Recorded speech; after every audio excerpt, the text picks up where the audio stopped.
What is up, Fanatics? It is 8 p.m. Mountain Time, and that means another episode of Home Theater Fanatics Live.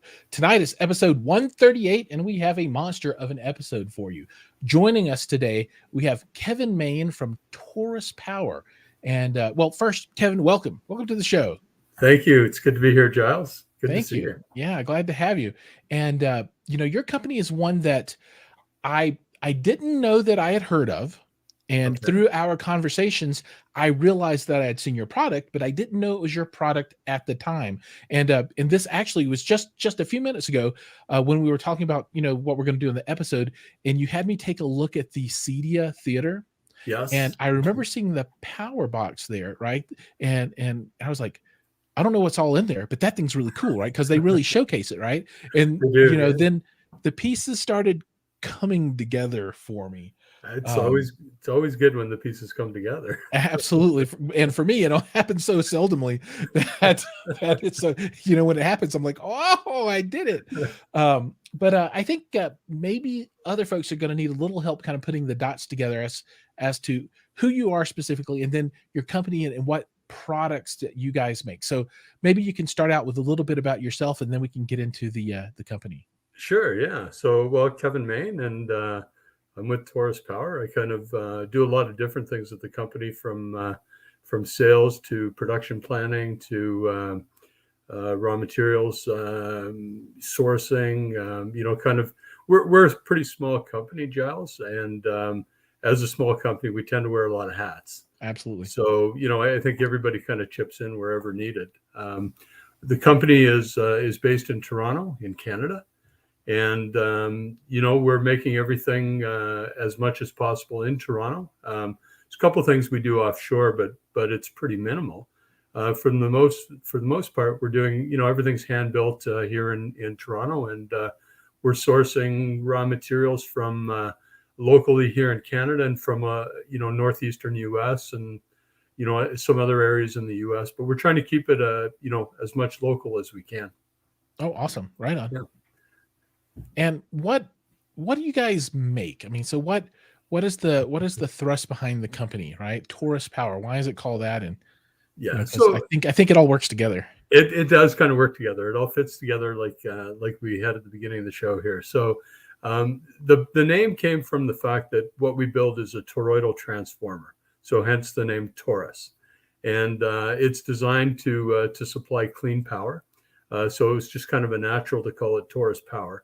What we do is we make isolation transformers, and we'll get in and talk a little bit more in more detail about exactly what that is. But it's designed to provide clean power for a high performance audio video system, or an integration system, custom integration system.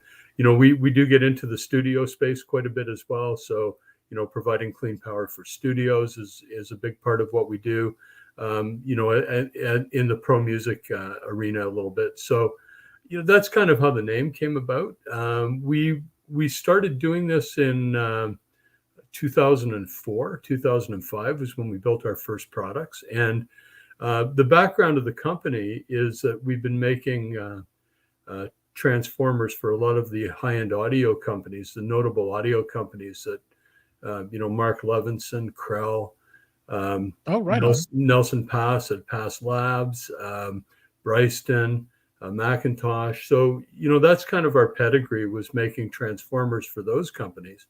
And, as the business grew and developed, we started to get into the power arena, the power side of things. And Torus Power started and started out pretty small and has been growing ever since then. So here we are 15 years later, and we've got a kind of a cool little company here. Oh, that's awesome. I can just see back in the day, years ago, there was somebody like me or similar, and they were talking with you or somebody similar, and they said, I really want one of these, but like really big, and I want to put all my devices through this thing. Can you make a Whopper? And somebody was like, yeah, let's do this. Yeah. It's funny that you say that, because a lot of our products that, the line's grown over the years, and that's how the line has grown is we'll have customers that'll come to us and say, this is what I need. Or we'll work with them and determine, okay, for the equipment that you have, this is the particular solution that you're going to need. And we don't have that right now, but guess what? We can make it for you. We got parts. We got parts. We've got engineering.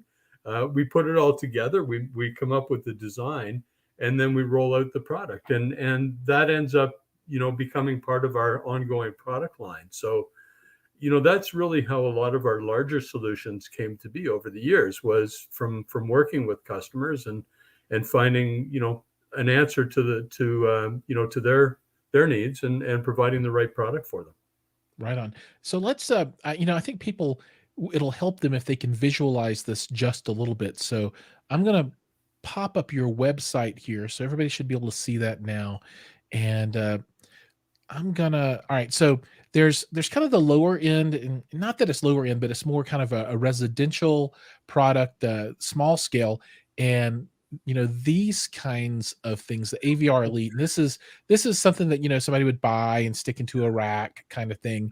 Maybe in a little, under a television or something like that, if they're pretty hardcore. But I think what's really cool though, is when you step up into, these three here. So the floor mount series, the all-in-one series, and the wall mount series.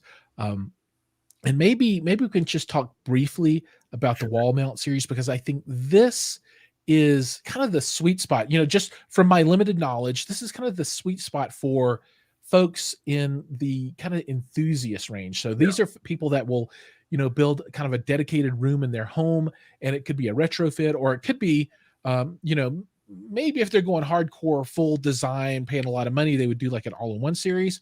But for folks that already have general power in their location, this is really, really cool. So let me see if I can get this pulled up. Yeah. So can you kind of describe what's going on inside of the spots and what it's for?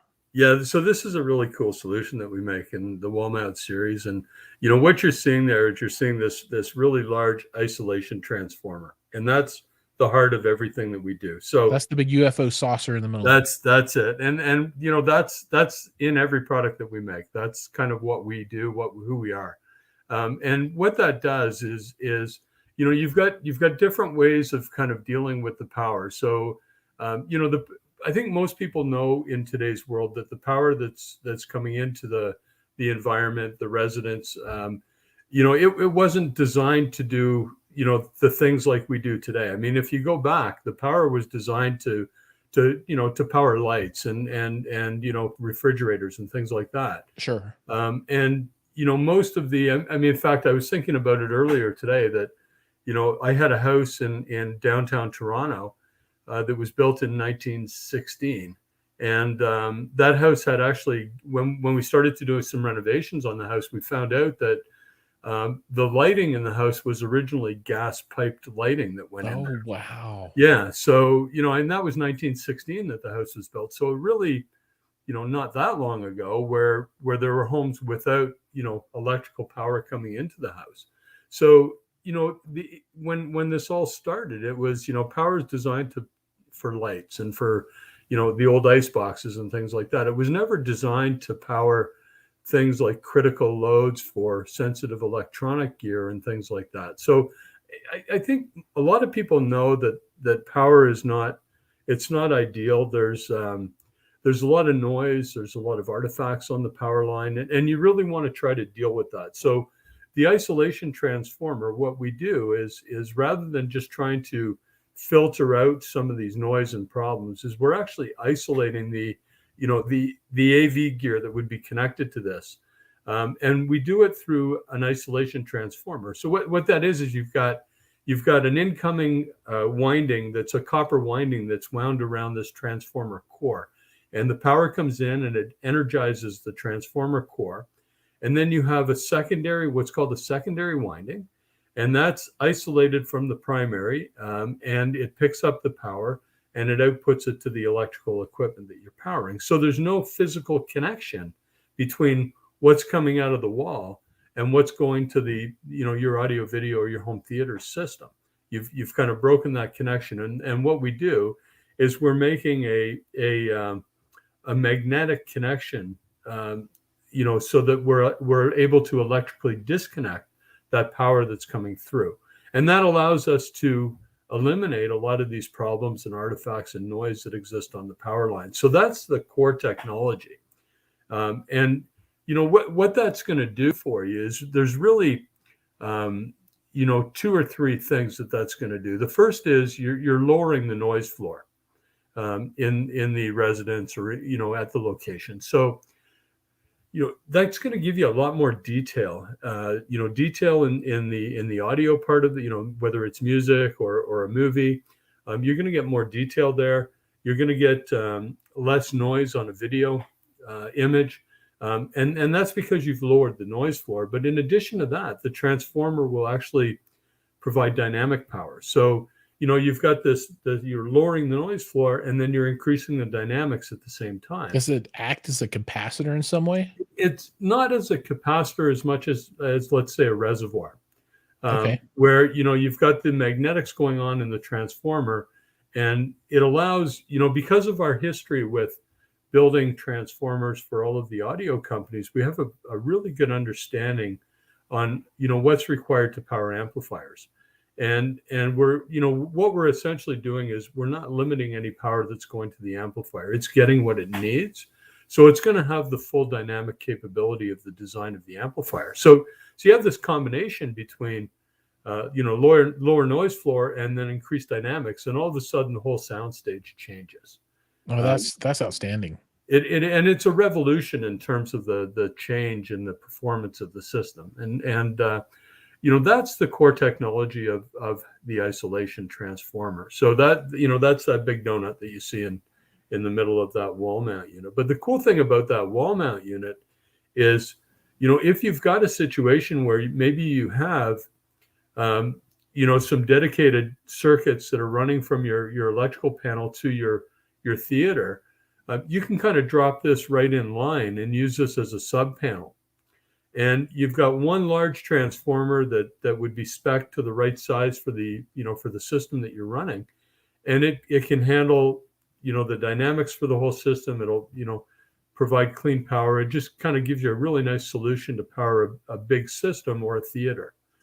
So these are pretty unique solutions that we have, and a very popular part of our lineup that started, like you said earlier on, this was kind of a custom build for us going back years ago, and now it's a real core part of our lineup. Right on. And then, outside of the wall mount, you also have, the larger, full panels with with your technology built in as well. Yeah. So this all-in-one series, this was a design concept by Arthur Kelm. And if anybody knows Art's, he spent his entire life building out studios and, powering and grounding for studios. And for many years, Art was the VP of engineering for Capitol Studios in LA. So, this was a design that Art brought to us and said, hey, I want to make it. I want to use your transformer. And, we worked with Art and started building this particular series of product called the All-in-One. So, it's got a very high quality electrical panel built in, all copper bus bar, just a great solution with a large isolation transformer. And the real beauty of this is if you're running electrical outlets to different points in the residence or different points in the system, you can do it all from this one panel, and it's really easy. It's easy to give this to an electrician and have him go at it and run all the wires that you need. So, from an electrician's point of view, this is probably no different than just a regular panel, right? Because the transformer is just that's kind of on the back end, right? And you just have your input feed and they cable that in, and then they put in the breakers going out and they're done, right? Yeah, pretty much. Yeah, the incoming power goes through the transformer, then out to the breakers, and they're done. It's very easy for an electrician to install. And of course, these solutions that we're looking at, when you get into these bigger solutions, these are all using either 240 volt incoming power or 208 volt, depending on Three phase. The resonance, or 3 phase. or in some, even some larger applications, like the CEDIA, that CEDIA system, that was 480 volt power coming in there.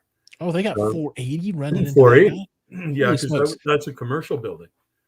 Right on. So let me see if I can get there. So under news and more, we've got Installation gallery up top. yep, and then I can scroll down because this is, I mean, this is a beautiful. I mean, they have done such an amazing job on their Yeah, implementation. there's the panel there. Yeah, and I like it with the LED lights on. And that is that you, your silhouette?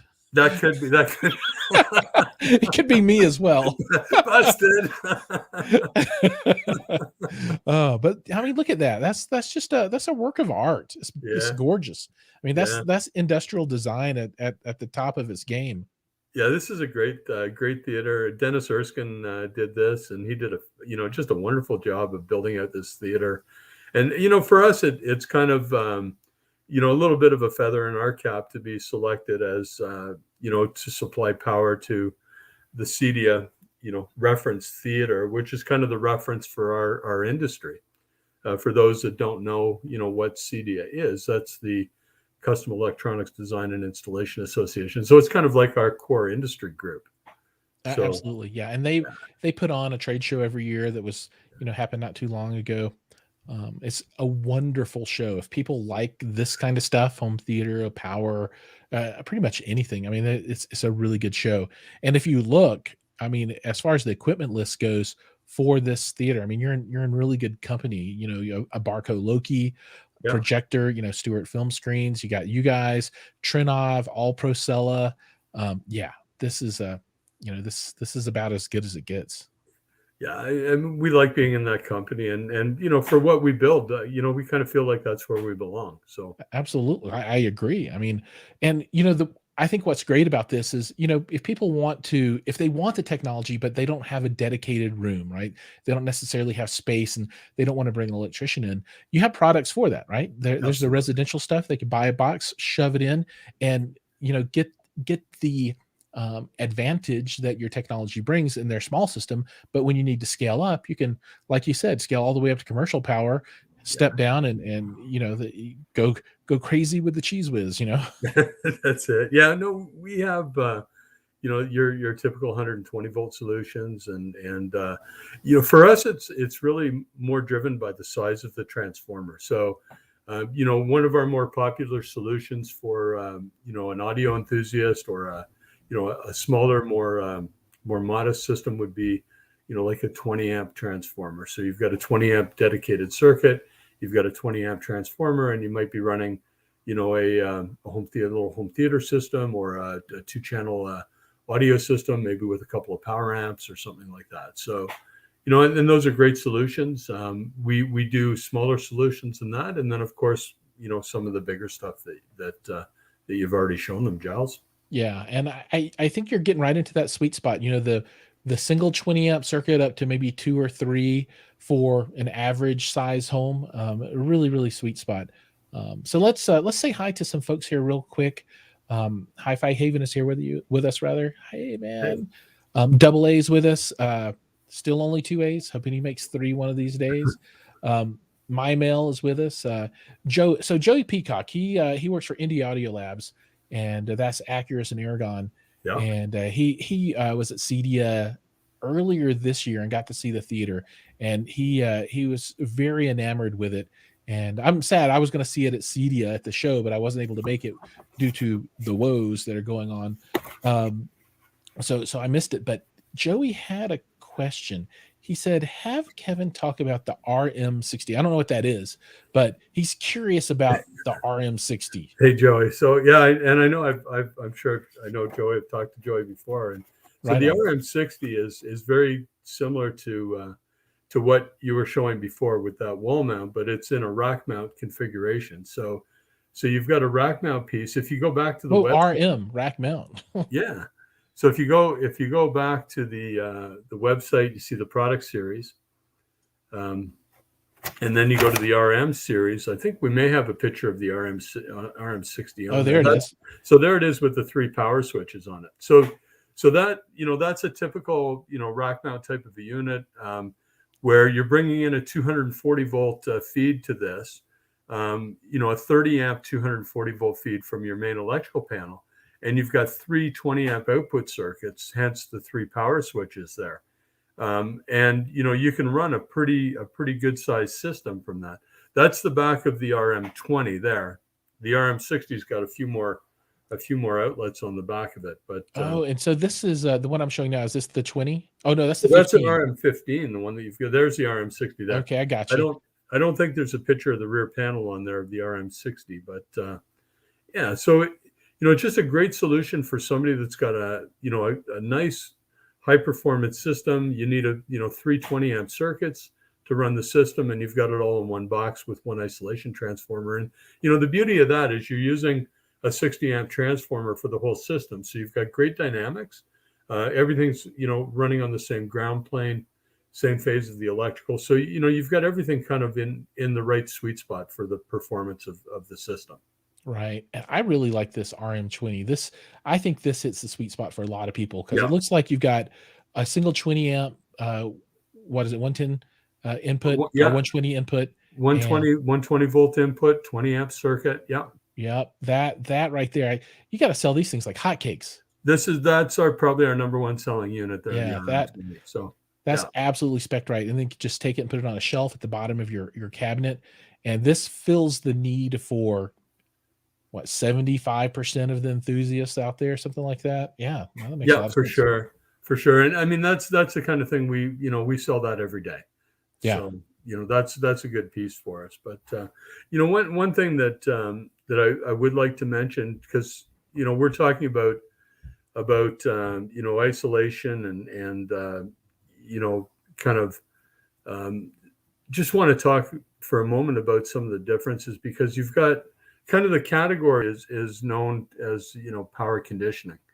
And, conditioning is really when you're filtering the noise and that on the power line. But, for us, the isolation is the real game changer, where we're, isolating that electrical circuit. We're not passing through all of the noise and artifacts that exist from the incoming power line. And that makes a big difference to the, to the power. And, we do get into also dealing with voltage regulation as well, where, in some cases you may have a lot of fluctuations in the voltage. So, there are some areas around the country where it's pretty well noted that, the voltage is bad. And I'm thinking like Cape Cod or Beverly Hills, a lot of the areas where you've got an older infrastructure, but you've got a lot of new development that's happened, or a lot of rebuilds that have happened on that older infrastructure. And you get lots of voltage irregularities. I mean, I know a lot of areas in Texas are known for that. So we make a line of products with voltage regulation. We call them the AVR products. For us, it stands for automatic voltage regulation. I apologize for everybody out there that knows it as an audio video receiver.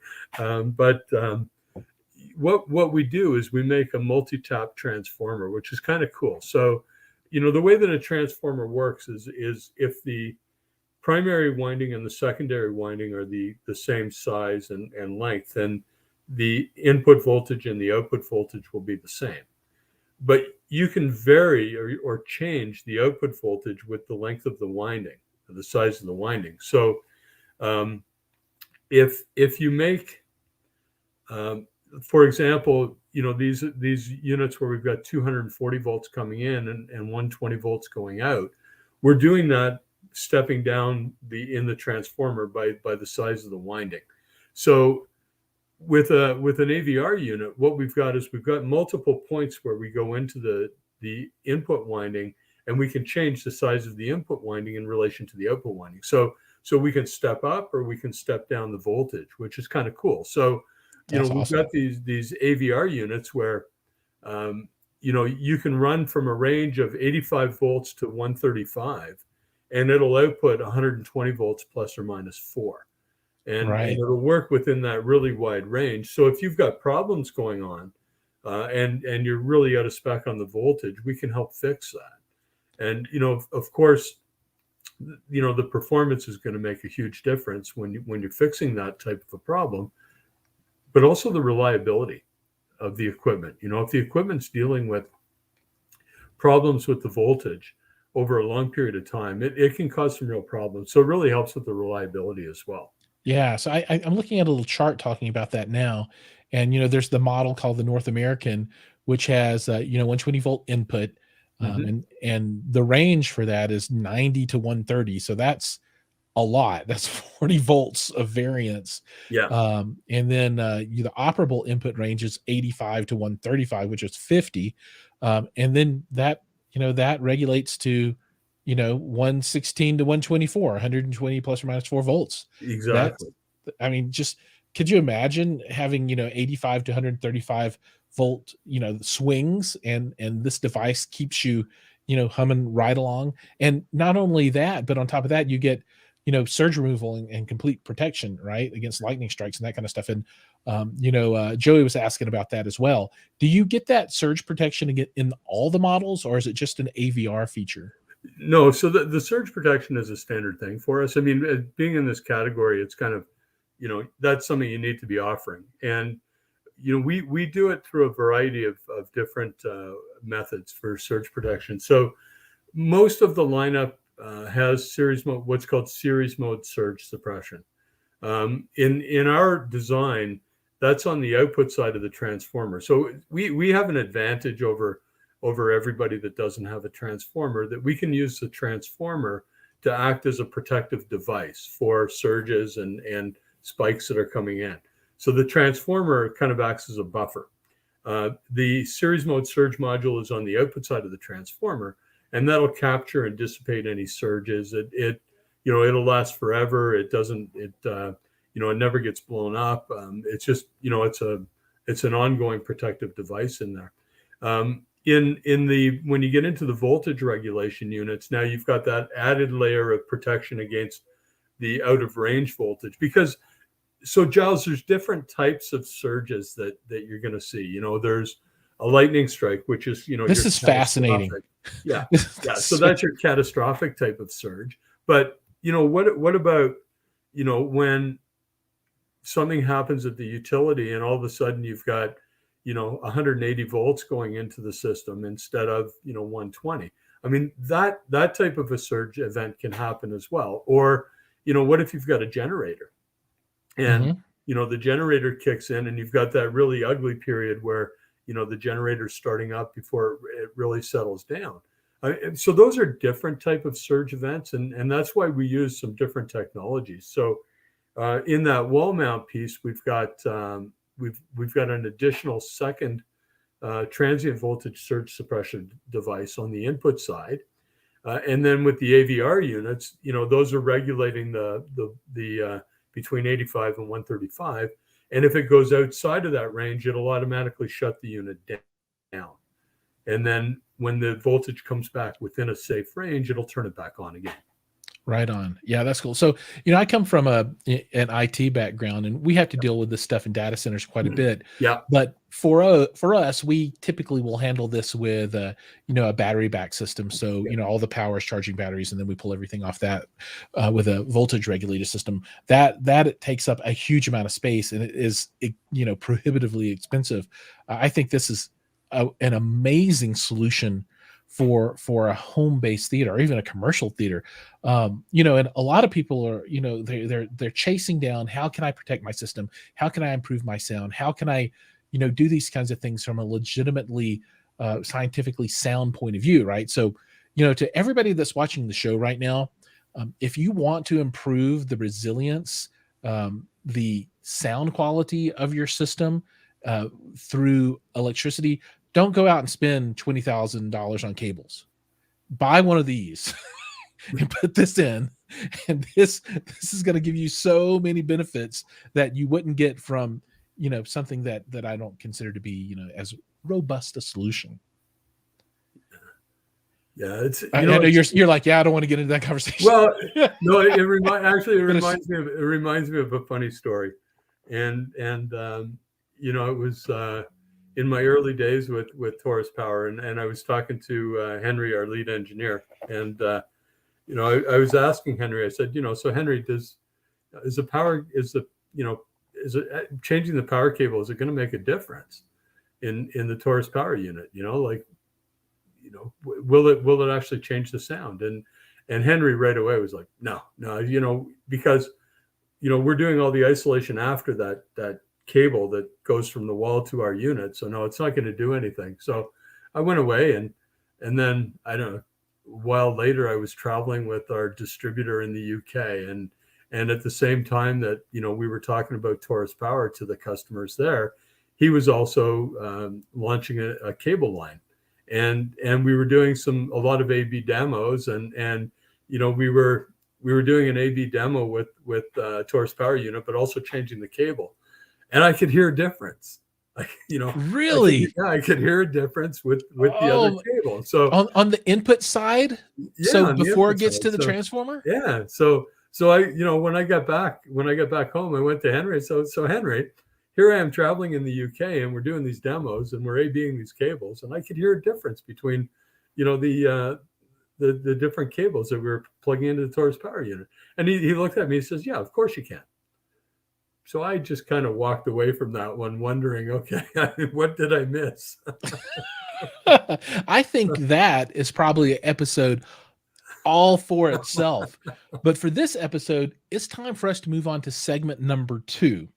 And we're kind of encroaching on the time for that one already, but we are now going to field the tech question of the week. So today, for the tech question of the week, we've got Kevin with us from Torus Power. And the question today is, how do you spec a transformer for a theater system, and why would you want one anyway? So how do we deal with that? So that's a good question. And speccing, I think we might have touched on a little bit of this, but we really want to look at a few things when we're speccing an isolation transformer for a theater. So the first thing is we want to look at the wiring in the location. What exists there now? What is it that we're working with? Do we have dedicated circuits? Do we not? Do we have access if we need to run new circuits? Then we go on to the equipment list. So what is the total demand, the load demand of all of the equipment that's going to be running in that theater? So, what are the amplifiers that are running? What are the power supplies in those amplifiers? What is their maximum power consumption? What's their 1/8 power? I mean, we look at all these specs, and we calculate a number for, this is the number that you're going to need in terms of power delivery for the system. That it could be, we could be looking at a special situation with a projector. Let's say we've got somebody that's got a big Barco projector, and that might create, a different situation because, Barco is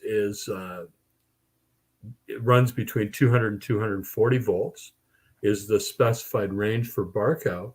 But it's not uncommon for voltage in North America to come in, 5% above 240. So that's not going to be real desirable for the Barco. So, we look at all of that. We look at the number of circuits.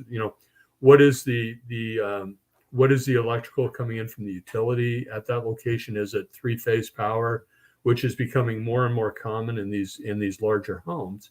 Is it split phase 240 volt? Is it 480? Like, what is the power coming in, and how do we have to deal with that? And then from that, we come up with a solution, and we'll typically offer a good, better, best type of a scenario where, here's the right solution for that home theater system to run it the way that it, to give it the right power. So it's going to operate the way that it's designed to operate. We offer this as a courtesy for anybody. You can just go onto our website, and on our website, you'll see, if you want to have us do a load calculation for your system, all we ask for is the specification so we just want the make and model of all the equipment that's going to be running in the system. Mm-hmm. And from that, we'll do all the legwork. Sometimes we have to, get in touch with the various manufacturers to get the specs because they're not always readily available. But we'll do all the legwork and come back and say, okay, here's what you need. And, I think that's overlooked today in terms of when people are designing systems or installing systems where they're just expecting to be able to plug in the power and everything's going to work fine without really looking closely at what the need is. What does the system really need? So that's the way we approach it. Is we get down and dirty with the specs. We look at all these power supplies and figure out, okay, this is what you're going to need to deliver the right power for the system. That's outstanding. No, that's really cool.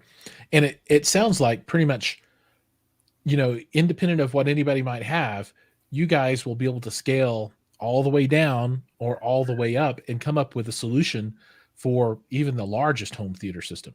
Yeah, the largest product that we make is what we call our floor mount series, and that's a 700-pound isolation transformer that stands about 5.5 feet tall.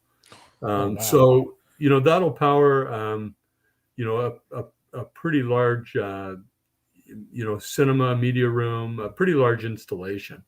And of course there may be times where people need more than one of those, and we're happy to help them out in those cases.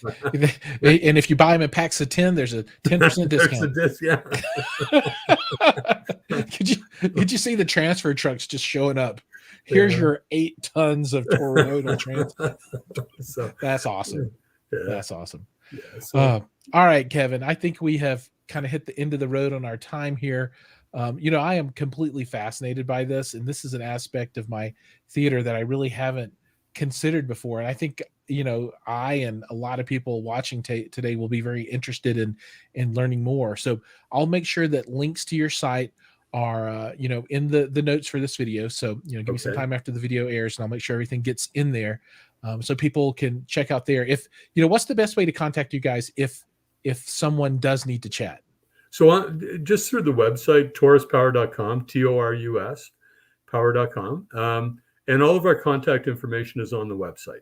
Awesome. So if you want to contact, myself directly, or Ross or any of the team, the contact information is right there. So they can, you can just contact us directly, and we're happy to field any questions, to talk about our technology, to talk about, system plans or system design with anybody. I mean, that's kind of the fun part of what we do is, getting to learn about some of these cool systems that people are doing and talking about it, and, sometimes seeing some pictures and stuff like that. I mean, that gets us going in the morning when we get to do that. Absolutely. And for me, it's getting me going here in the evening. So that's awesome. Well, Kevin, thank you so much for joining us. I know it's late where you're at, so I really appreciate you staying up a little bit for us tonight to join all of us. And I know it's been a great bit of education for me. So thank you so much. Yeah, thanks, Jiles. It's been great to be part of this. All right, Kevin, take care. Take care. Bye-bye. All right, folks. And with that, it's time for the next segment of the show. I got to get my sound ready. Okay, here we go. Everybody, are you ready for the fun? Are you ready for the good times? Well, I am. Now, let's take a break and stroll down to a cozy little place I like to call Content Corner. This is where we talk about all the cool content we love to consume, and we have a lot to talk about today. And joining us, we have a very special guest, and that guest is Mike from Audio Architects. Oh, hold on. I got to get my other button. Oh, you're supposed to say something, Mike. Hello, hello, hello, hello. Hello. Can you hear me? I can hear you. We got you. All right, cool.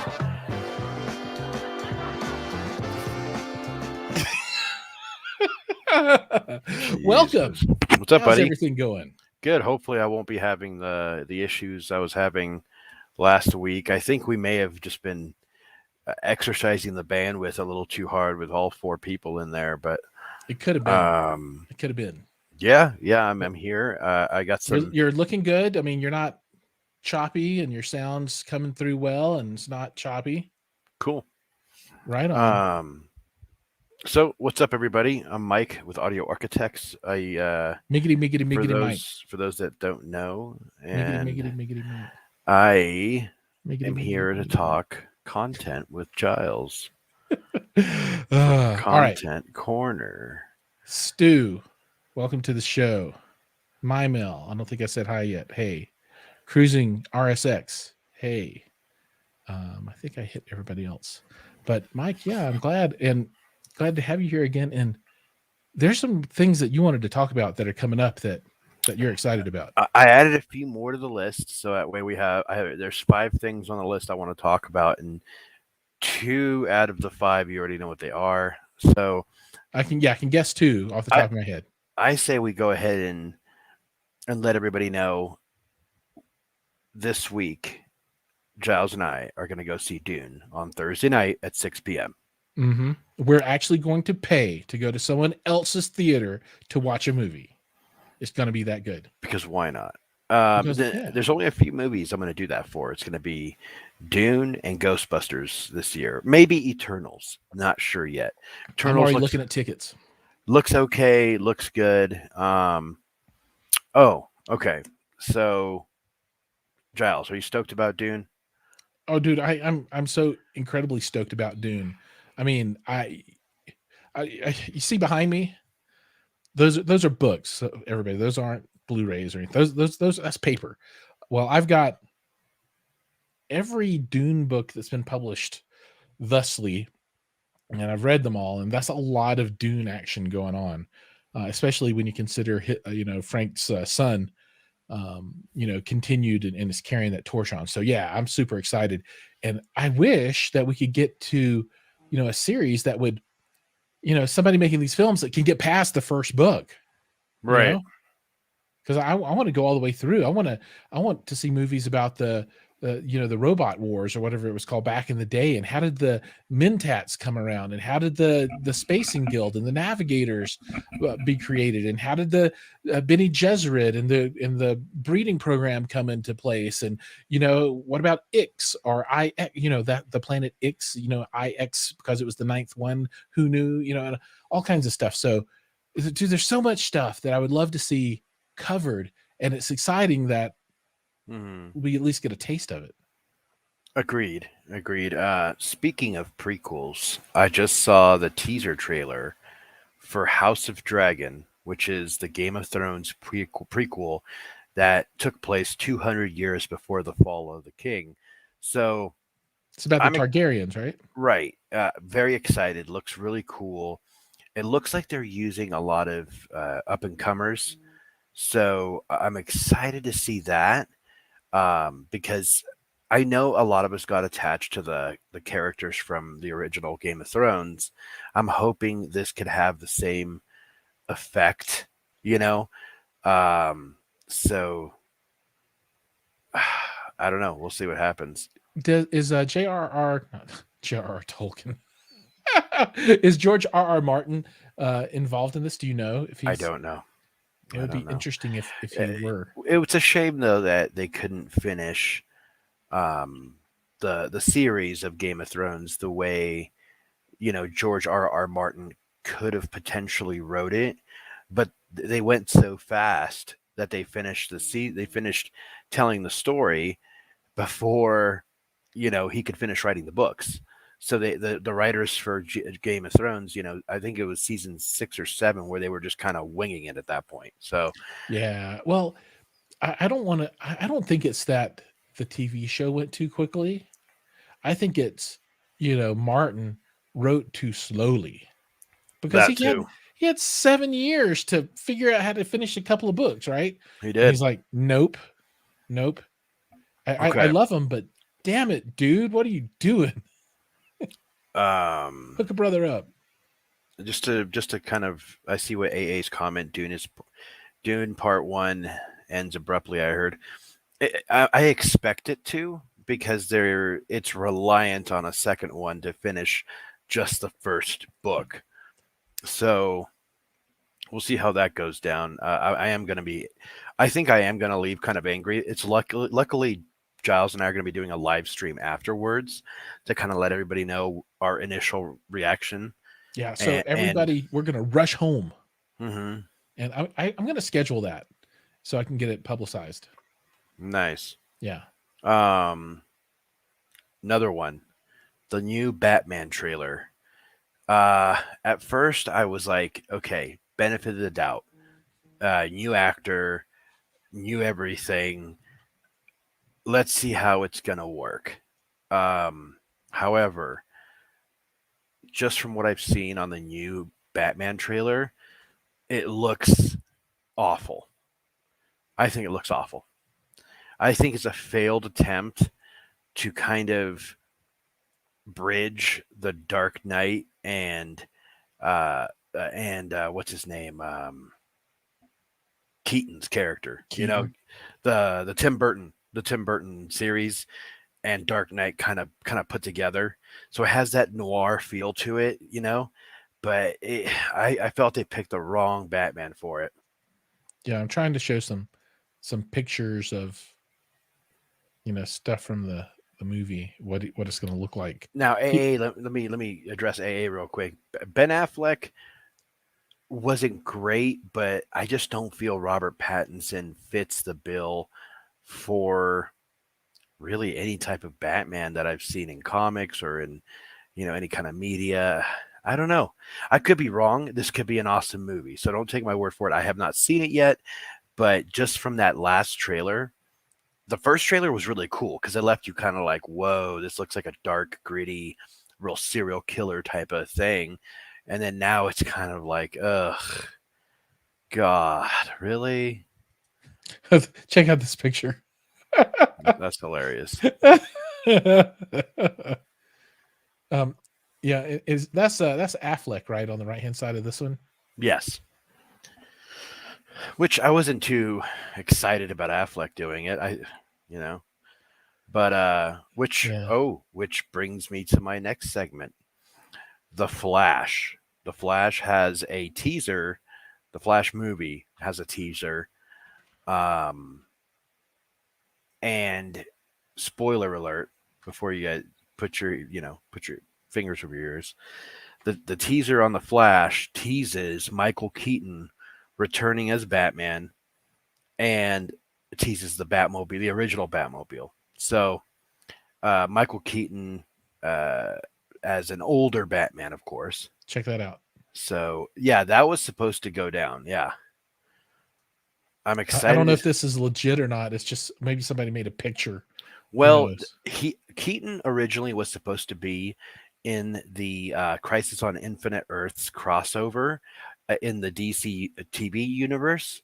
However, it ended up being God, what is his name? I actually met the guy too, Kevin Conroy. So, who does the original voice for the Batman cartoon on TV. So, which is fine, but I don't know why Keaton pulled out of that deal. They tried to get as many people in that crossover as possible from all of the different properties. Like they had the guy from Smallville as Superman. They had Brandon Routh return as Superman from Superman Returns. They had not Adam West, but the guy that played Robin next to him. They had him do a cameo. So it was really interesting to see that crossover, and which brings me to my next segment.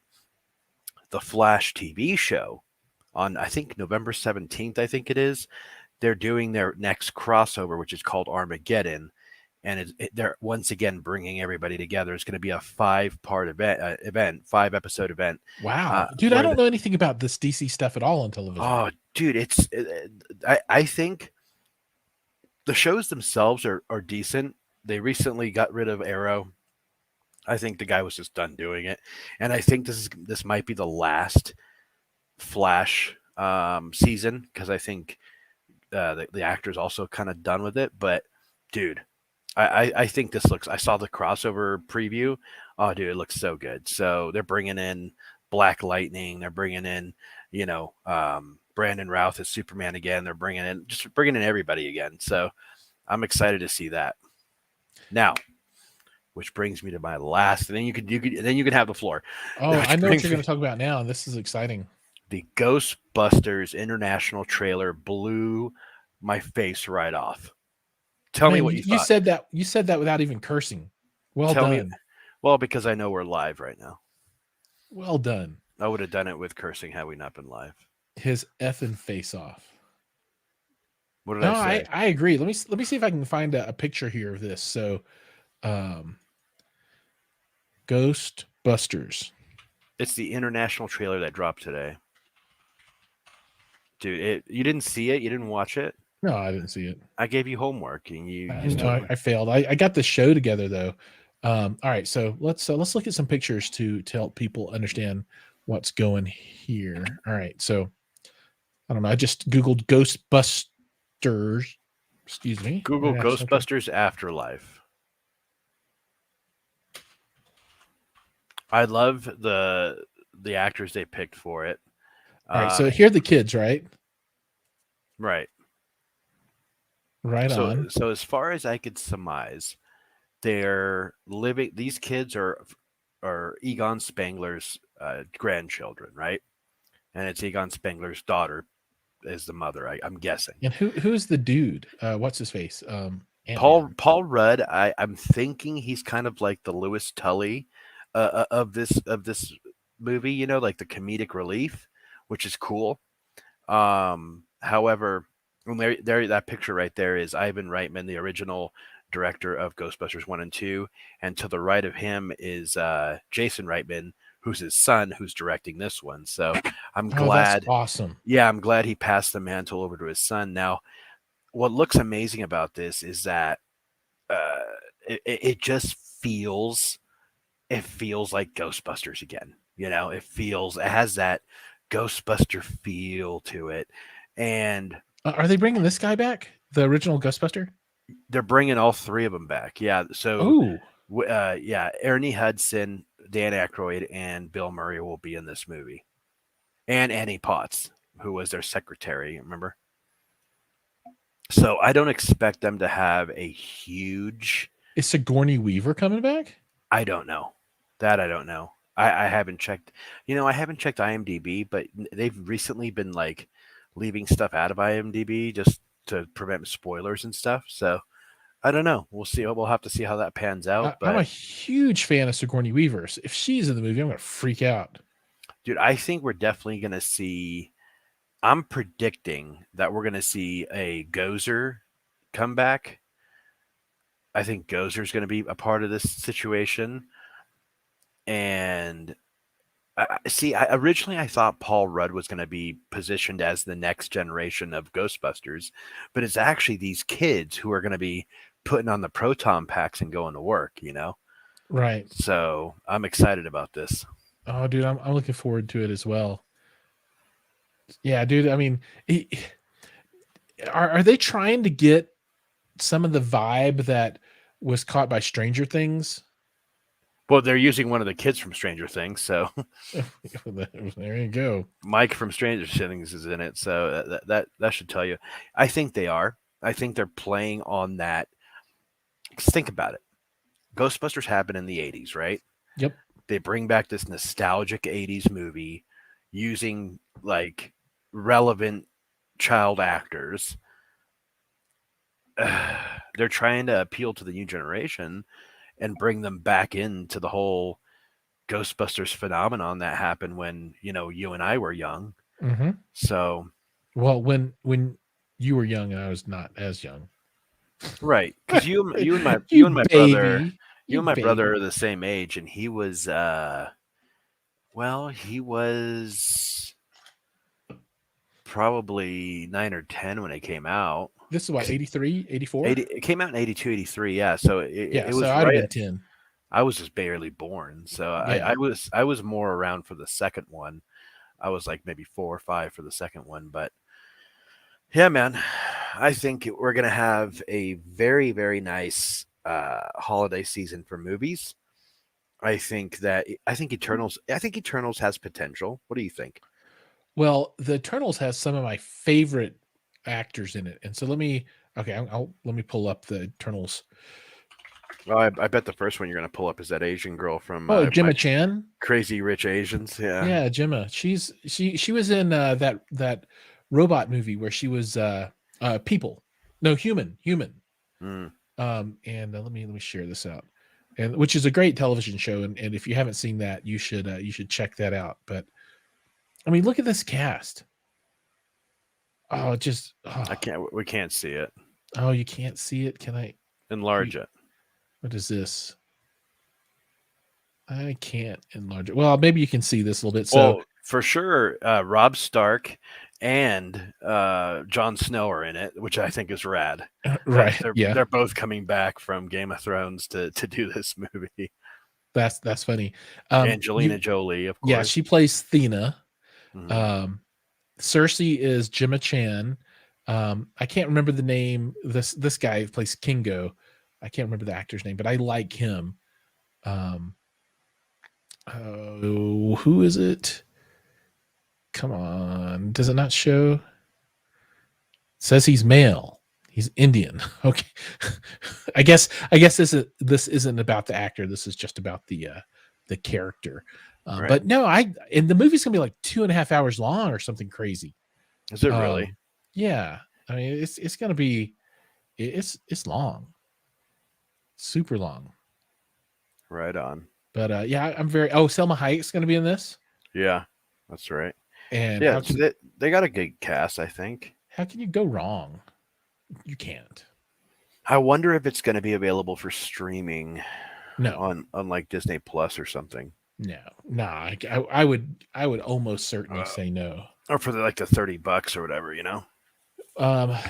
Yeah, I mean, we're gonna go to the theater. I'm already looking at pictures. I'm looking at tickets. I'm trying to decide between the Atmos Theater or the IMAX. And so maybe Thursday, if we get there a little bit earlier, we can stick our heads in the IMAX theater and see what it looks like. Well, I went and saw Venom 2 at the IMAX at the same theater. Oh, okay, right, because it's right next door to the Dolby. It's big. The sound quality was a letdown, though. How was the seating? Like normal. It's not like recliner chairs and stuff. No. Oh, okay, all right. So that's why, dude. The missus was all pissed off because she's like, I wanted the reclining chairs, and I'm like, well, shit. I thought the IMAX was the one with the best of the best everything. We just paid like an arm and a leg for these tickets, and all it really is a big screen. Dude, I'm going all in. The boys are getting popcorn. Mm-hmm. I'm gonna get milk duds. I'm gonna get my nachos. And I might get milk duds and a nachos if they have jalapenos. Dude, why don't we just bring our own jalapenos? We'll sneak them in. True, we could. What kind of now I'm embracing my true Mexican. You're so bad. No, I need chopped up jalapenos that come out of the jar. When they come out of the big bucket, this big, where you can dip them out. Yeah, well, I remember when I used to work at theaters, they used to have them in this like little Lexan with the little tongs. Yeah. You just grab them and just put it. But because of COVID, I'm sure they've ex-nayed Tonge, but right. Oh, totally. Yeah. Maltesers. What are you, a Canadian? Maltesers a Canadian thing. I think this theater has a laser projector in it too. Hey, hold on. I gotta show AA something real quick since he's eating Maltesers. Hold on. I don't even know what a Malteser is, but I'm gonna have to check that out. Apparently, Mike knows what the Malteser is. And then you said before the movie going back to Ghostbusters is releasing 2 days before Harold Ramis's birthday, which is kind of cool. All right. Well, I just saw your thing. Tell your wife to be jealous because I got Wonder Bars and Crunchies over here. Wonder Bars. What are those? This is Canadian candy, dude. My girlfriend's mom brought it over from Canada. She brought a ton of it. And tell your wife that I have like a freaking box full of Swiss chalet sauce, different types, gravies, all sorts of good shit. So you're gonna get candied up. Yeah, the Crunchies is good. It's like a honeycomb toffee type thing. The Wonder Bar is kind of like it's almost kind of like a peanut butter caramel Snickers type deal. I don't know. They're both really good. So I'm all Canadianed out here. But cool. Hey, quick plug, guys. I am on a war path to sell some t-shirts. So this is one of my new designs that I have on my website. So if you go to www.audioarchitects.com/store, you can see all the new designs I have. I have a whole new fall line, and it helps out my channel. It helps me out. And honestly, I just like seeing, like people wear stuff that I created out of Your things. out of my mind. Yeah. That's cool. That's cool. Yeah, and I've seen your designs, and they're pretty cool. They're nifty. Thank you. It almost inspired me to try and make some of my own, but then I said, nope, not doing it. Can't do it. It's Oh, not gonna happen. I want to ask you, the crowd, has anybody seen the movie Amelie? Amelie? Amelie. Have you seen it, Giles? Yeah, a long time ago. Okay, so I also have a musical situation going. I have a new album that just came out, but I also just dropped a new single that covers. I can't for the life pronounce the name of this song because it's in French or something, and I don't want to butcher it. But I released the main song from the movie in a, I'd say, 9 Inch Nails Mogwai type of feel to it. So the FLAC is available also on my website. So, Mike, and send me the links that you want, and I'll put them in the Sure. notes here. But I don't have all the Awesome. links. Send me all your links. Cool. And it will be available on Spotify on not this next Tuesday, but the following Tuesday in November. Awesome. So yeah, that's all the gratuitous, shameless plugs I wanted to do for today. Well, let's do shameless plugs, and I'm going to talk about the upcoming episodes. So some episodes of note that are coming up. We got SVS on November 2nd, Storm Audio on November 9th. Accurus, Aragon, India Audio Labs is going to be on November 30th. I'm not sure who's going to be in that episode. I don't know if Joey's going to be here or who. I love those guys. Oh, me too. They're my favorites. I use their gear every day. But then dude, I wish I could, and I cannot wait. I know the time is coming, but I will have an Accurus situation in this. If he could even name one of the Accurus products, it would dude, the M8, the Act 4, the which one's the one which one I always actually forget is the one that we've actually like reviewed together. It was the Muse. No, the 2002. Yeah, that's the A2002, right? Yeah, the A2002 amplifier. So, but what I wanted to get to though is the big event of the year, which is December 14th. And that is the Christmas Spectacular stream. And I just put out the request to everyone. And maybe I'll name it the Holiday Spectacular stream since there's a war on Christmas. Who knows? I don't know. But it's the Holiday Christmas Spectacular stream, December 14th. This is going to be another giveaway type show. So I'm trying to line up a number of giveaways for everyone. And we have a few things lined up. There'll be, something coming from GSG Audio. They're also going to be on the show November 23rd, talking about some of their new stuff they've got coming. They'll be giving something away. I know they just moved into a new spot, so I saw the pictures. I'm pretty impressed. Oh, they're ramping up for big production. They got a lot of stuff coming. Gigs, yeah, it's pretty cool. But they're giving away some stuff. Going to have free tickets to go to Expona available. We're giving away a 18-inch subwoofer driver. I got at least one pair of headphones coming. Kaleidoscape is going to give away something, but they can't really give away one of their $6,000 units or $15,000 units. As long as they give away those coasters again, I still use mine, dude, every day. Dude. Yeah, I have the same way. Yeah, I use mine on my desk. Yeah, every day. So every day. I think it'll probably be another set of coasters for folks, but I mean, I free coasters, dude. I mean, dude, they're awesome. So I sent out notices to all the folks that I've worked with over the last year or so. Hopefully, people will get back to me over the next week or so, and we can kind of start firming up who's going to be here and, what kind of stuff we're going to have for everybody. And I'll be setting up a sign up this year where you can go sign up and you don't have to be watching the stream to win. We'll just pick winners randomly. Although the grand prize, whatever that ends up being, likely will be won by somebody that's watching, that's live on the stream kind of thing. Mhm. But we'll have one of those signups where you can go visit my YouTube and you'll get 2 entries, and visit my other thing and you get some more stuff and blah, blah, blah, all that kind of crap, right? So, I want people to subscribe, but we're going to see how many folks jump in and how many giveaways that we have. Alcon's Audio is going to be back on that show, and I'm not sure what they're going to give away, but maybe it'll be gift cards again. Who knows? Man, I haven't talked to Ortiz in a minute. Yeah, so I sent her the email, and she's like, "Yeah, we'll do something," and they're thinking about it. So the idea is to make it as big as possible and super fun, and we won't have a featured guest that night or a content corner or anything. It'll just be, hopefully, every 10 minutes giving away something, or every 5 minutes giving away something, and hopefully it'll be bigger and better than last year. And I don't know, fingers crossed. If you have a company that you would like to see on there, reach out to them and ask them if they're going to be on the live stream and how they're going to participate. And if they have no idea what you're talking about, send them my contact information and I'll let them know what's up.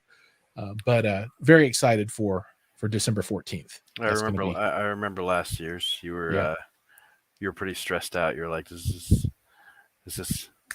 has to be on schedule. Oh, dude, because there's so many, people coming in and out every 5 minutes. I don't know if I would do that again. I don't know. Maybe. As many people that want to come in and say hi, I want them to come in and say hi. What I'm going to do is make the process of identifying the winners easier, so that I'm not trying to do that all manually during the show. I need a automated way for a winner to be selected. So, I'm going to have that figured out a little more robustly before this happens, so that I'm not stressed out about that stuff. And as people come in and out, I can just click them through on the screen, and I'm not jumping around too much. Yeah, I'll definitely hop in and donate something cool. I don't know. Right on. Yeah, maybe one of your T-shirts. Well, last year I did a pair of speakers. So this year I think I might do a T-shirt and a CD combo, so that way people get my CD and a T-shirt. Maybe I'll do like a special run only for this event. That'd be kind of cool. One of a kind, right? Signed. Yeah, one of a kind. Well, I don't think anybody wants my autograph just yet. Well, you can autograph a piece of paper and stick in it. Right. Thanks for taking my free shit. Here you go. You can throw this away if you want to, and it doesn't damage it. No, that'll be totally cool, and very appreciated. So Jason says maybe we can do something. If you we meaning GSG. I've talked to Kevin, and Kevin's in, so he's totally. Does Jason work for GSG, or what's going on with Jason? Yeah, I think Jason's now an employee of GSG. I think that's the word on the street. Jason can let us know one way or another, but I do believe he is legit sales. I think. I'm not. That's the scuttlebutt in any event. But GSG, one of my favorites. I've been working with those guys from the very beginning. Look, he confirmed. Yes, officially. So Jason, when are you gonna start selling those Punisher cabinets so I can make some commission on that? I keep asking, after the 500,000 views and 30,000 customers I referred to them, when I'll get a commission. I know, right? You know what my commission's been? We've sold. We've probably sold 10 times the flat packs. Oh well, it's all in good fun though. I love Kevin to death, and Kevin's a great guy, and he's helped us out, and he's provided us with an awesome dude. Tons of stuff to make all sorts of crazy base machines. So, which I am kind of done doing any type of construction for right now. I'm running out of space. Like I'm trying to get rid of stuff. So, hey, if anybody lives in the Denver area and wants to buy a, what was it called? The hammer. I'm selling the hammer, or I'm going to part it out. Whatever you guys want, let me know. It's got a 12-inch Ultimax. It's wrapped in a snake skin vinyl, and it has a Bash 500 on the back, which I kind of want to just keep the Bash 500 and say, to everything else. But hey, it is what it is. It's just taking up a lot of space, and I don't have the space for it. I like small now, Yeah, maybe we should have a section of what's for sale this week. We should have a garage sale, like a garage sale section. Yeah, I've got 2 theater chairs, a power recline for sale. I've got a 117-inch AT silver ticket screen for sale. I've got a headphone amplifier, little small one, for sale. So Cruising RSX. So it's going to be the same time as the normal show. So Tuesday, December 14th at 8 p.m. Mountain Time, 9 Central, 10 Eastern, 7 Pacific. And I don't know what that translates to. It translates to outside of the US, but that's all of the inside of the US stuff. So put it on your calendar. And it's, I'm super excited for that show. It's my favorite show of the year. I've done only one so far with Mike back in the day. But I'm happy for another one of these to be coming up here pretty soon. And we'll see how the participation is. Let me look at my emails real quick. So, okay, Cameron Black with Noid Communications, they're offering up, one of a number of different things, some Puro headphones or some Comfo Buds, earbuds, or a Q-Style M12 mobile hi-fi headphone amplifier. So they've got that. Alcons is doing the same prizes they offered last year. So Amazon shopping sprees of, I think, 3 different denominations. So Liz Smith from JD Events, who runs Axpona, 2 3-day passes to Axpona and 2 t-shirts as a prize. Brett says, Brett Bjorkist from Kaleidoscape, they're in with probably coasters. I like that guy. Yep. I found out that Paul Wilkie no longer works for Sound United when I sent him an email, and I got a bounce back. So, that, Jiles, that's the funny thing about this industry, dude. It's like, it's not very often. I've received an email not too long ago from, I think it was someone from Sinbison that doesn't work there anymore. And she's like, Dan. hey, yeah, Dan from Sinbison. Yeah, she's like, hey, it was a pleasure working with you guys, but I'm not going to be there anymore. Going to a different company. She didn't really say what company, kept it super professional, and just said, here, from here on out, you can deal with this person or that person. And I think in our arena of what we do with reviews, with videos, with, written articles, I think there should be more transparency. And not to mention, I don't know, let me hear your opinion on this. Do you feel that companies should make their PR or whoever runs their marketing a little more accessible to people like us who just want to put their product out there and review it and embrace it and show the world and our audience what we think of it? Do you think that the lines are blurred there a little bit? Do you think it's kind of, because I found it kind of hard to get a hold of some companies, or have had to go from here to another buddy that knows another buddy that knows another buddy that knows that guy. You know what I'm saying? What do you feel about that? I think it should be as hard as humanly possible for anybody to create those relationships. You really think so? You think people should really like jump through hurdles just to get a hold of somebody? I'm just saying get a hold of somebody. I'm not saying okay, because sealing the deal is a completely different thing.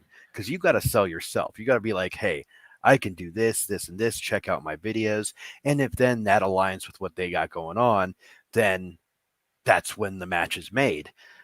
But dude, finding just an email address at this point has been impossible. So I'm totally fine with it being as difficult as it possibly can be, because I know that I will go the extra mile to do what needs to be done to create relationships and make friends and meet people and that kind of thing. And the folks that don't, they'll just fall off. Yeah. So I don't know. I'm not looking for somebody to publish a list of I want a black book. I want a secret black book. That's what experience and time does for you. Experience and time. I guess. Maybe that's my point of view. Well, you're my the pleasure. email king, bro. Though, like you're the I email don't know. king. I value all those personal relationships that I make with folks, and I think there's only one way to build those relationships, and that's time and trust and working together, and I, that. no, I agree with that. I'm just saying. I don't think you're understanding what I'm saying. I'm No, saying I know you want to go to a website and it says, no. I "Hello, don't want to. I want to go. YouTube person, Okay, click this okay. link for their web for our marketing I'm person's going to email give you an address." So, example. I'm going to give you an example. Let's say Jiles has Jiles Audio, and I go to jilesaudio.com, and I'm scrolling through, and I want to see a press or PR section at the bottom where we can just leave like a little note and say, "Hey, check it out." You know what I'm saying? well, that That's what I'm exists looking. for almost everything already. I mean, Yeah, there's but the contact us thing. Joey, it's called LinkedIn. Actually, Joey, I'll tell you what. I have built two or three different relationships by using LinkedIn with major I'm not going to say who, but with major companies I've built just by reaching out to like account executives or account managers or sales managers on LinkedIn. And normally what they'll do is they'll be like, "Hey, I'm not the one you want to talk to, but it's that dude." And then the exchange is made. But yeah, LinkedIn's actually a really good resource. I don't know, Giles, if you've ever used LinkedIn for that, but I've got like 5,000 connections on LinkedIn. oh well, sorry. I've I, I'm I, I'm the LinkedIn master. I don't know. I just feel kind of like dirty hitting them up on LinkedIn. I'd be like sliding into their DMs. "Hey, can you send me that sexy speaker over here, please? It's got some nice curves." That's when you fall into it's another one of those damn YouTubers trying to get some free Yeah, crap. yeah. Yeah, no, I don't do that either for the most part. I've had lots of companies send me the cold call emails that you see YouTubers sending out. "Hi, I'm YouTube channel XYZ, and I would love to review your product. Can you send me 6 of your double 18-inch subwoofers, please?" Yeah. See, I think that's a bad practice too.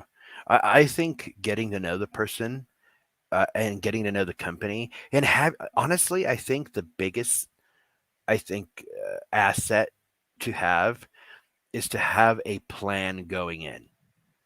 Have a plan going in with why you want to work with them and why they should work with you. You know, and I think a lot of YouTubers out there that are just starting out kind of do the shotgun spray, and I'm totally guilty of the shotgun spray when I first started. You know what I did? I took that little Cedia book that I had from Cedia, and I just started, everybody. I spammed everybody, and that's not the way to do it, But you live and you learn. You slowly grow in this ecosystem, and you learn stuff. Yeah, so for me, it's all about relationships with people. And if something comes out of that relationship, that's great. But ultimately, what I want to do is provide value to companies, and then also value to the viewer. And that's why I do this live stream, right? So not a lot of channels do, a very consistent live stream every week where they're bringing companies in. And I mean, they're not a lot that do this. But I like to do this because I think this brings value to the guests that come on, and then for the folks that view live with us, it creates a sense of community, and I love to see everybody here every week. This is my favorite evening of the week for home theater fanatics, bar none. Giles, to Um, be honest, I think you're one of the last ones left that do this. right, maybe so, Well, I know and people that's have good. live streams, but you're one of the only ones, if not the only one, that brings a company on or some industry professional on every week. I tried to do it and I couldn't do it. It's hard. It's hard to schedule this It's thing. terrible. It's tough. It's It made tough. me regret leaving this live stream in the beginning. Right on. Yeah, I mean it's pretty painful. And you had to spend a lot of time going through the episode and setting up the outlines and teaching everybody how to use the stuff. And hopefully I'll have a relationship with 150 companies that I can draw from, at any given time to keep the schedule full. But I'm still building those relationships, right? So, and I'm trying to get in with more and more companies, and I'm working my way through the ranks, right? And Sound United's a big one that I don't have any contacts with at all right now that I would like to have come on because they represent Wait. some. We did though at one point. We had those Marantz guys, but that's not.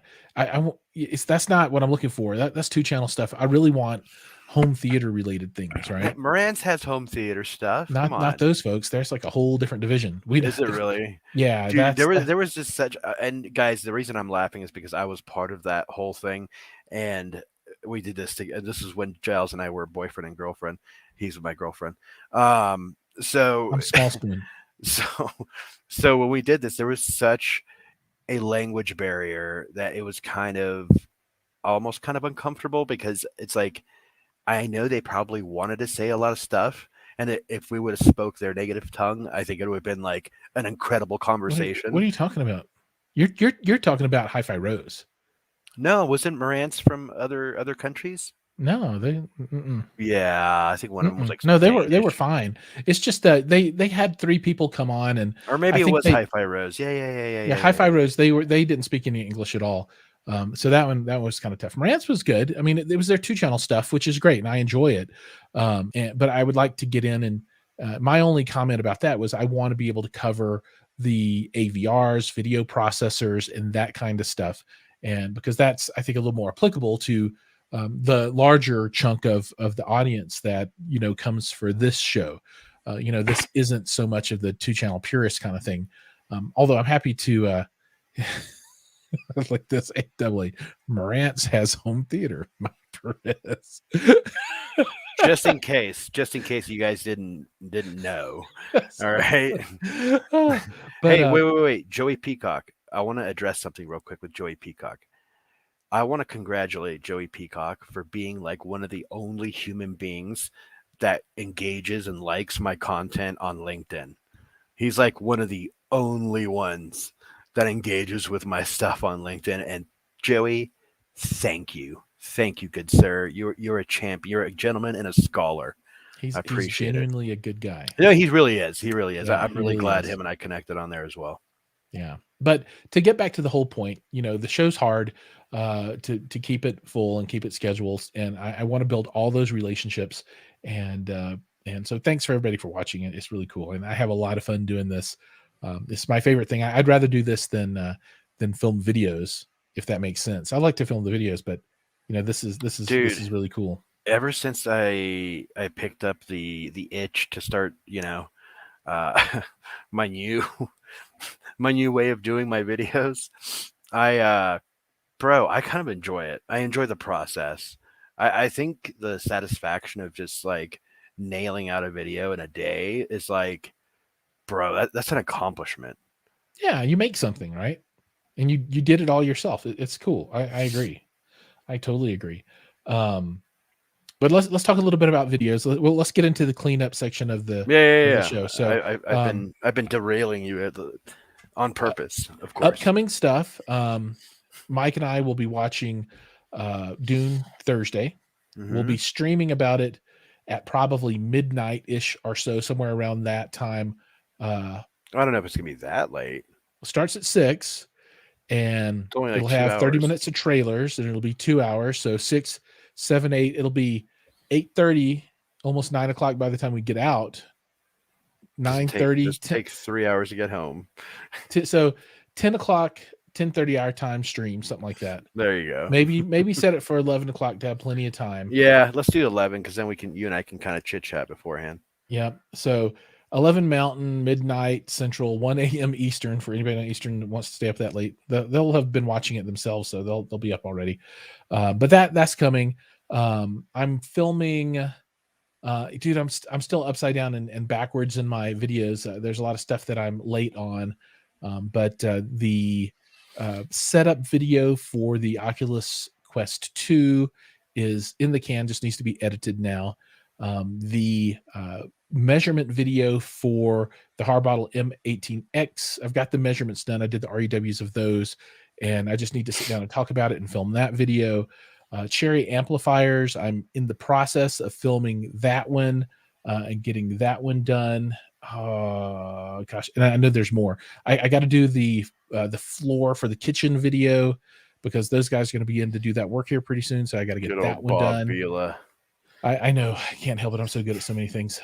Is Bob Vila even a thing anymore? You know how popular Bob Vila would have been had he been in the YouTube generation. Could you imagine, dude, if Bob Vila, because Bob Vila had a cool show, right? Back in our day, how to DIY shit like that. But imagine if he was in the YouTube generation, he'd be a millionaire. I think he's probably a millionaire anyway. Shut up. Yeah, I think he probably made more money. No, I think I don't know. huge. Yeah, he's huge. Maybe one day we'll both be super huge too. That would be super cool.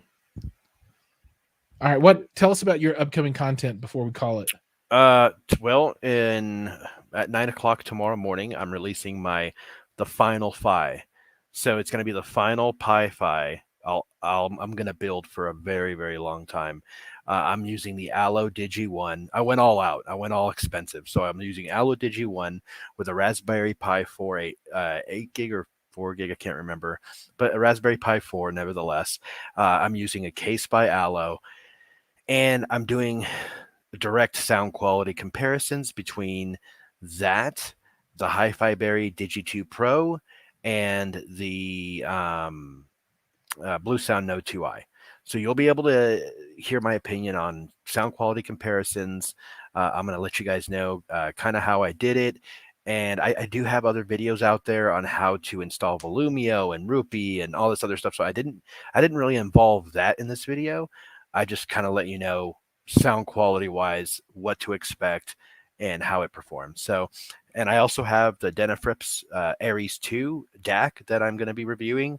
I have the Triangle Hi-Fi Bro 9s, which are their brand new floor standards that I'm reviewing. And I'm working on a home theater 5.2 home theater system using Aperion Audio speakers that I will be doing a home theater kind of a home theater discovery video of me discovering my first little baby steps, baby crawls into home theater. So I'm not as well versed as Jiles. This is why and by no means am I entering the home theater arena, but it's something I'm passionate about, which is movies and some stuff like that. So I just want to share with you guys my experience with Aperion Audio. That's cool. And I'm going to do a 5.1 Aperion review at some point after yours, but it's still slated out a little bit farther. So I'm really excited to see your take on these speakers, because I can give everybody the secret behind the scenes on the Aperion stuff. The concert towers with their center channel, dude, it sounds so good. Yeah, well, actually, guys, you'll be able to see my review. I already have a review out there on the concert towers, the brand new ones, but my review on the concert towers will be live and published soon on stereonet.com. So make sure to stay tuned, because I do write for stereonet.com as a content writer. So tune in for that as well. Yeah, so good stuff. If you guys haven't checked those guys out, absolutely do it. There are links to them for Mike's stuff and for my stuff. There's plenty of links out there to get you guys going on Aperion Audio. I've also got that the 5100 from Onkyo that I've got to unbox and review. And I'm excited to hear your take on that. Yeah, and eventually I think I'll get the new RZ50 or whatever it is. But they're trying to claw it away from Andrew Robinson. I don't know if he wants to give it up or not. Look at this. Look at this. Oh, it's an animal. There's an animal in here. Yeah, it looks like he has a seat belt around his neck. He does. It's a Marvel. It's actually a Marvel collar. That's Marvel funny. collar. That's funny. He just woke up and he just spewed his stuff all over me. Look at him. Look at him. Look at him. That's a big dog. It's a Kanye Corso. It's not a small. It's a Kanye. Corso. There's a brand of dog from Kanye now. It's an Italian Mastiff, so he's not a small guy. Yeah, so that's a big beast. All right. He came to say hi. I think we're out of steam. Yeah. I'm out of steam. I'm tired. All right, folks. With that, we're going to head and call it an evening. Thank you so much for watching the show. Make sure to like and subscribe. Audio Architects and Home Theater Fanatics. We are your one-stop shop for everything you need to know about everything. And remember, I'm I'm still thinking about changing the channel name to Jiles McCoy, the High Tech Lifestyle Channel. I don't know. You guys are crazy. I don't know. All right. All right. All right, buddy. I'll call you in a bit. All right. Peace out, everybody. Take care. Later. Bye, everyone.